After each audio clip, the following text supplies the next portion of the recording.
Bonjour à tous. Bienvenue sur notre chaîne. Avant de commencer, n'oubliez pas de liker la vidéo, de vous abonner à la chaîne et de laisser un commentaire pour nous dire d'où vous nous regardez. Écouter cette histoire vous aidera à améliorer votre français. Alors, installez-vous confortablement et profitez du récit. Claire est une jeune femme ambitieuse. Depuis son enfance, elle rêvait de devenir chef d'entreprise. Chaque matin, elle se réveillait tôt, étudiait des livres sur l'entrepreneuriat et notait ses idées dans un carnet. Pourtant, malgré sa passion, elle se sentait souvent dépassée par l'ampleur de ses projets. Elle avait envie de tout faire en même temps, mais ne savait pas par où commencer.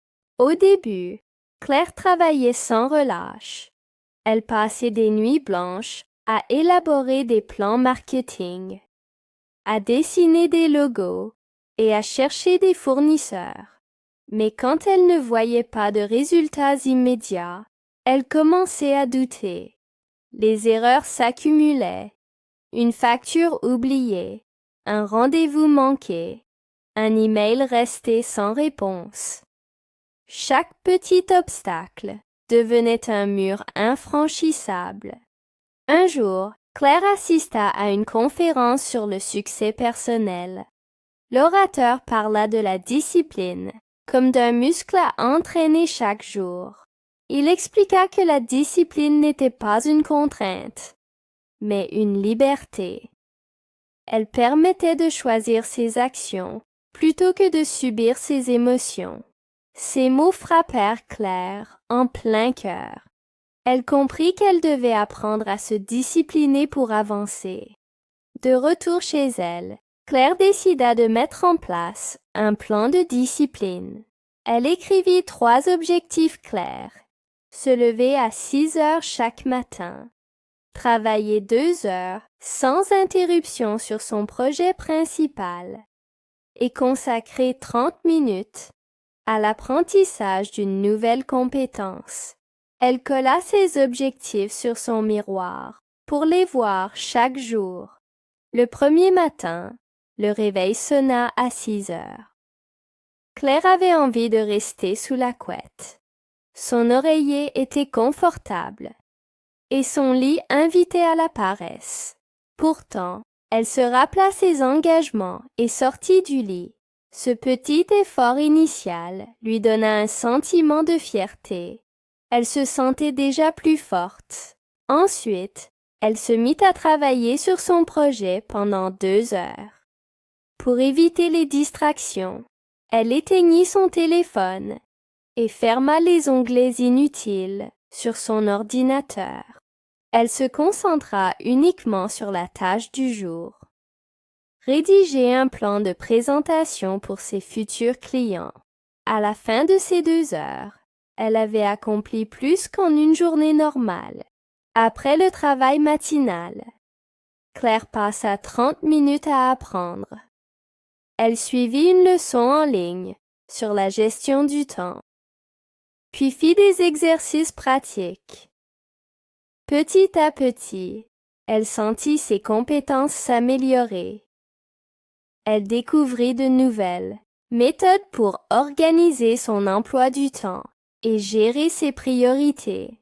Au bout d'une semaine, Claire constata ses progrès. Ses tâches étaient mieux planifiées, ses idées plus claires, et son moral remontait. Elle réussit à conclure un petit contrat avec un client local. Cette première victoire, fruit de sa discipline, la motiva davantage à continuer. Pourtant, la discipline fut mise à l'épreuve. Un samedi matin, un ami l'invita à prendre un café en terrasse. L'idée de se détendre sous le soleil était tentante. Claire hésita. Suivre son plan ou céder à la spontanéité. Elle décida de reporter la sortie à après ses 2 heures de travail matinal. Cette décision, même si elle semblait stricte, lui offrit ensuite un moment de détente, pleinement mérité. Chaque jour, Claire suivait son plan. Elle comprit que la régularité était plus importante que l'intensité. Quelques tâches bien faites chaque matin avaient plus d'impact qu'une longue journée de travail, interrompue par la fatigue. Elle ajusta son planning, ajouta des pauses courtes pour marcher et se ressourcer. Un jour, son ordinateur tomba en panne. Sans machine, elle ne pouvait pas avancer sur son projet. Au lieu de paniquer, elle utilisa ce contretemps pour lire un livre professionnel qu'elle avait laissé de côté. Elle nota des idées nouvelles et planifia la réparation de son ordinateur. La discipline l'aida à rester calme et productive. Claire partagea son plan avec une amie, Sophie. Elles se donnèrent des rendez-vous hebdomadaires pour faire le point. Sophie devenait son témoin de discipline. Elle l'encourageait et la rappelait à ses objectifs. Cette entraide renforça l'engagement de Claire et ajouta une dimension sociale à sa routine. Peu à peu, Claire redéfinissait le succès. Celui-ci n'était plus seulement financier ou professionnel. Le succès, pour elle, devenait la capacité à atteindre un petit objectif chaque jour, à se sentir alignée avec ses valeurs et à progresser sans se décourager. Avec le temps, les actions disciplinées devinrent des habitudes. Se lever tôt n'était plus un effort. Travailler concentré devenait naturel. Et apprendre chaque jour lui apportait joie et confiance. Claire comprit que la discipline forgeait des habitudes durables, solides comme le roc. Malgré les progrès, des moments de doute revenaient parfois. Claire se demandait si elle allait atteindre ses grands rêves. Lorsqu'elle ressentait ces doutes, elle relisait ses anciens carnets et voyait le chemin parcouru. Cela lui redonnait la motivation de persévérer. Un équilibre s'installa dans la vie de Claire. Le matin, la discipline guidait son travail. L'après-midi, elle prenait du temps pour ses amis, sa famille et ses loisirs. Elle réalisa que la discipline ne signifiait pas travailler sans relâche, mais savoir gérer son temps pour profiter de chaque aspect de la vie. Au bout de 3 mois, les résultats parlèrent d'eux-mêmes. Claire signa plusieurs contrats, augmenta son chiffre d'affaires et retourna aux études pour suivre un cursus en ligne. Elle était plus confiante, organisée et heureuse. Sa vie professionnelle et personnelle s'épanouissait grâce à la discipline. Après ses premiers succès, Claire décida de lancer un nouveau projet. Créer une boutique en ligne de produits éco-responsables. Elle rêvait de proposer des objets durables, issus du commerce équitable, pour sensibiliser ses clients à l'écologie.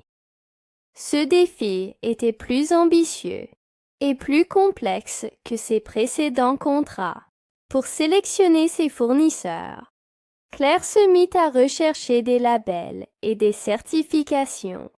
Elle passa des heures à étudier les conditions de production, à comparer les prix et à négocier des délais de livraison.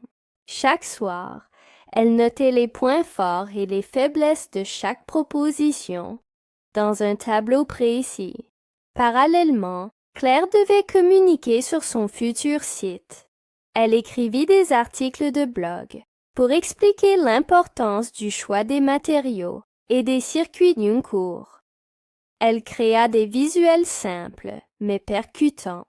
Pour gagner du temps, elle appliqua sa règle de discipline. 1 heure de rédaction, suivie de 30 minutes de relecture et de correction. Un matin, alors qu'elle devait préparer son premier article, Claire sentit l'envie de procrastiner. Elle ouvrit son ordinateur, mais au lieu de commencer à écrire, elle vérifia ses réseaux sociaux. Rapidement, elle se rappela sa règle. Pas de distraction pendant ses heures de travail concentré. Elle ferma tout et se remit à la rédaction. Cette petite victoire contre elle-même lui redonna confiance. Pour avancer sans se décourager, Claire utilisa la technique des petits pas. Elle découpa chaque tâche en toutes petites actions. Sélectionner 5 produits par jour. Écrire 100 mots pour un article.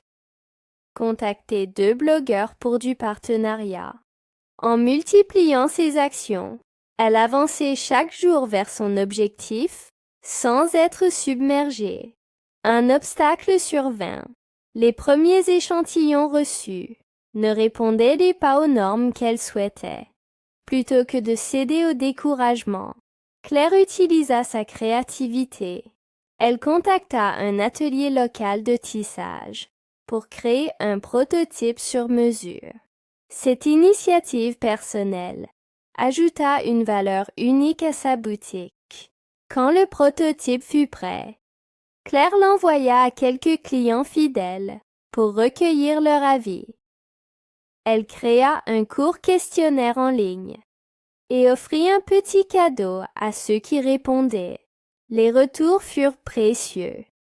Certains produits étaient trop lourds, d'autres trop chers. Claire ajusta alors ses choix avant le lancement officiel. Le jour du lancement arriva. Claire programma la publication de son site à 10 heures, heure à laquelle son audience était la plus active. Elle écrivit un email personnalisé à sa liste de contacts et partagea l'annonce sur les réseaux sociaux. Elle resta connectée 2 heures pour répondre aux questions et remercier les premiers acheteurs. Pendant les premières heures, Claire ressentit un grand stress. Elle craignait des bugs, des retours négatifs ou un manque d'intérêt, mais les commandes commencèrent à arriver. Elle se sentit fière. Sa discipline et son travail acharné portaient enfin leurs fruits. Un incident survint. Un client signala un problème de paiement. Claire garda son calme et contacta immédiatement la plateforme de paiement. Elle expliqua la situation, suivit les instructions et informa le client à chaque étape. Le problème fut résolu en moins d'1 heure. Pour marquer cette réussite, Claire décida de célébrer. Un dîner avec ses amis, mais à une heure raisonnable et sans déroger à son planning du lendemain. Elle se permit de savourer ce moment de joie, tout en préparant déjà mentalement ses tâches disciplinées pour la journée suivante.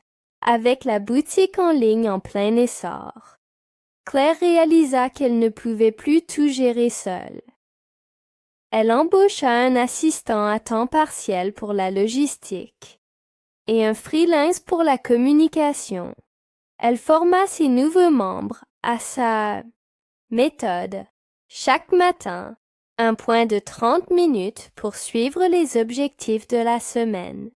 En partageant son système, Claire observa que la discipline se transmettait.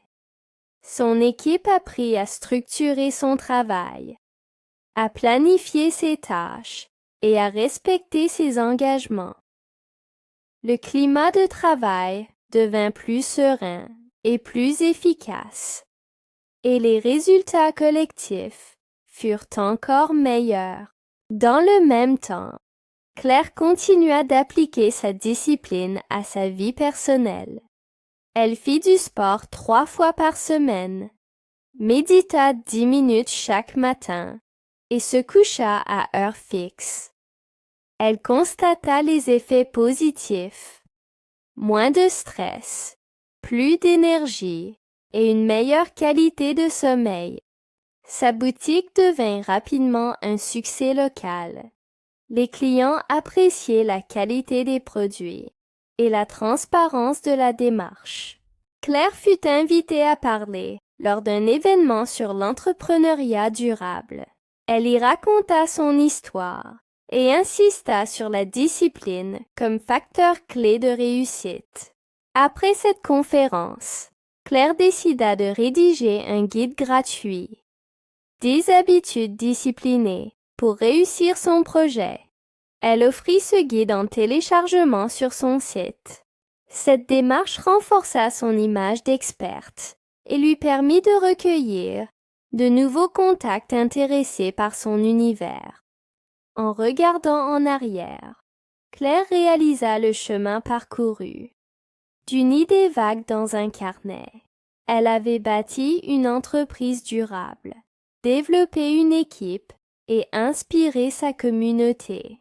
Elle comprit que la discipline, loin d'être une contrainte, avait été la clé pour transformer ses rêves en réalité.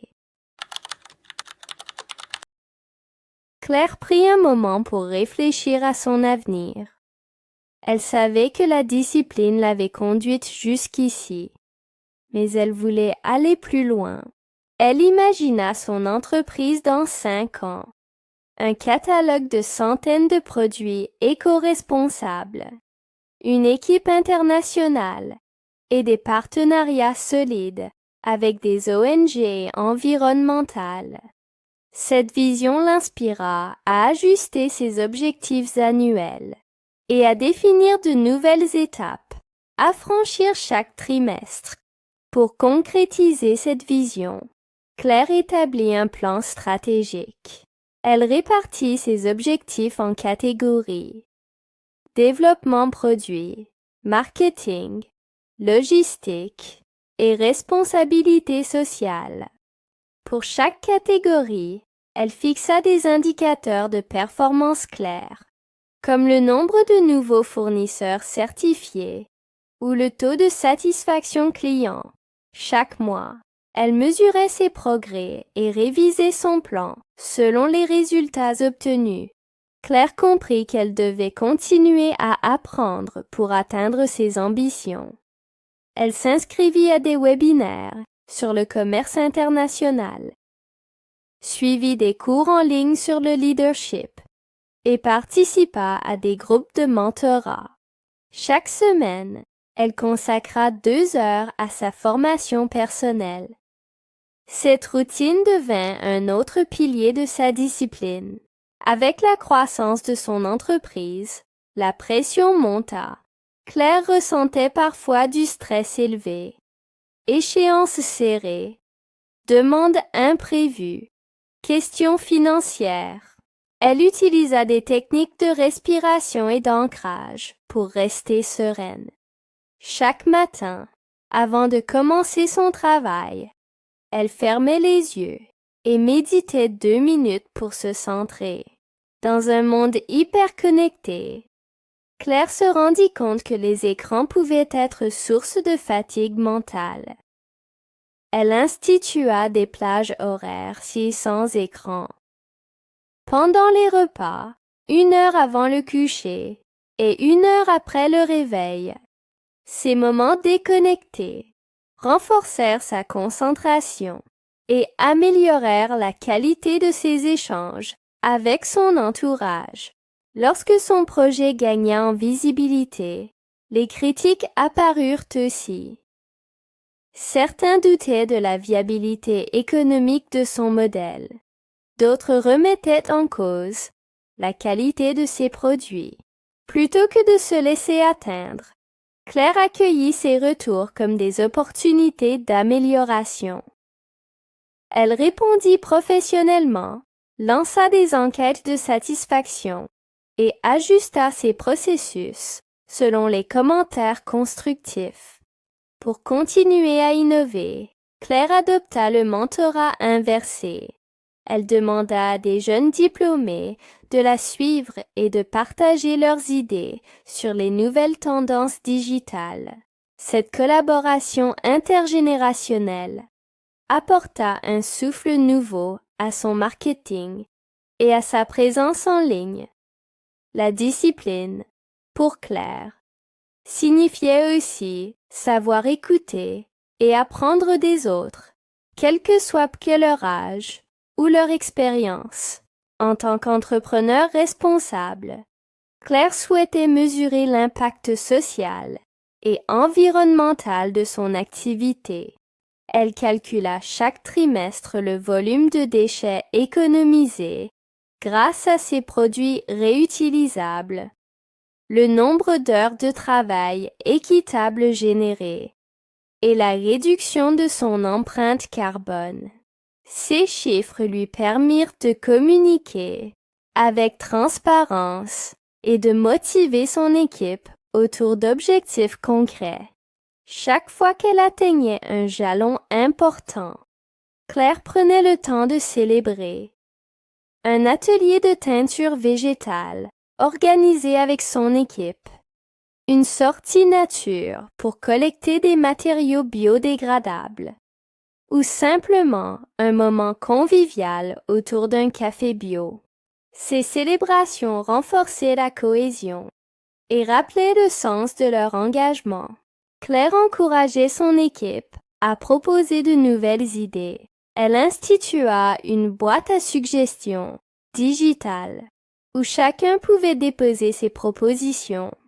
Chaque mois, lors de la réunion de suivi, les meilleures suggestions étaient de présenter et mises en œuvre si elles apportaient une vraie valeur ajoutée. Ainsi, la discipline cohabitait avec l'innovation. Grâce à sa méthode structurée, Claire obtint des contacts à l'étranger. Elle participa à un salon professionnel en Allemagne, puis fit des démarches pour ouvrir une filiale au Canada.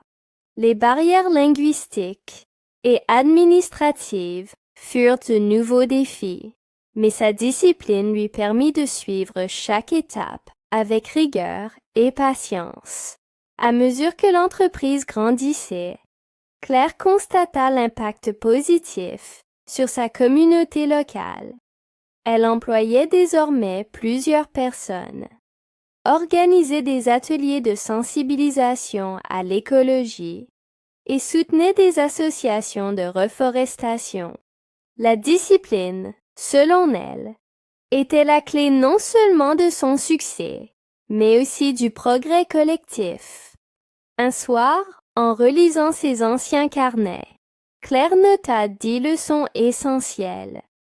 Fixer des objectifs précis, diviser chaque tâche, mesurer les progrès, accepter les erreurs, célébrer les victoires et surtout, persévérer.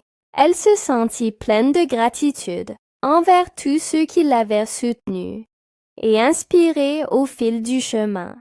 Chers spectateurs, la discipline n'est pas une punition. C'est un moyen de vous rapprocher de vos rêves, de construire des habitudes solides et de vivre en accord avec vos valeurs. Si vous appliquez ne serait-ce qu'une de ces méthodes chaque jour, vous verrez des changements puissants dans votre vie. Merci d'avoir écouté cette histoire.